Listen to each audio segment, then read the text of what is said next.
نحمدہ ونصلی ونسلم علی رسولہ الکریم اما بعد فاعوذ باللہ من الشیطان الرجیم بسم اللہ الرحمن الرحیم الصلاۃ والسلام علیک یا سیدی یا رسول اللہ الصلاۃ والسلام علیک یا سیدی یا حبیب اللہ۔ حمد و صلات کے بعد میرے نہایت ہی معزز و محتشم سامعین کرام، اللہ رب العزت کے فضل اور اس کی توفیق سے آج ہم قربانی کی مختلف اقسام کا ذکر کریں گے۔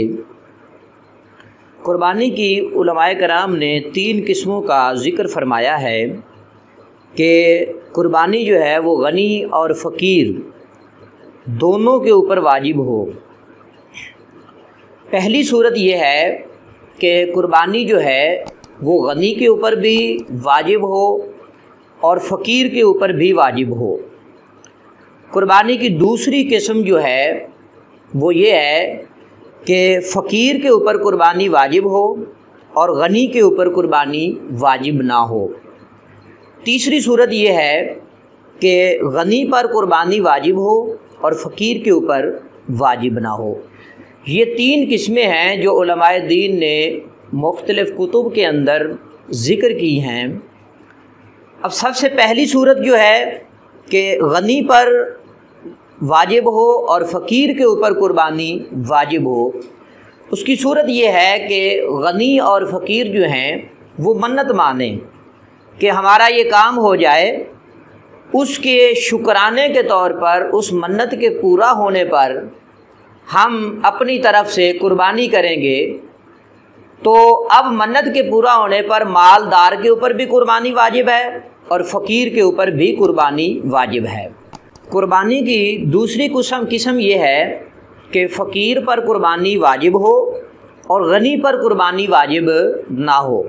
اس کی صورت یہ ہے کہ فقیر نے قربانی تو اس کے اوپر واجب نہیں تھی، لیکن خود سے اپنے طور پر اس نے قربانی کا جانور خرید لیا۔ اب حکم یہ ہے کہ قربانی کا جانور قربانی کی نیت سے خریدنے پر اس کے اوپر قربانی واجب ہو گئی۔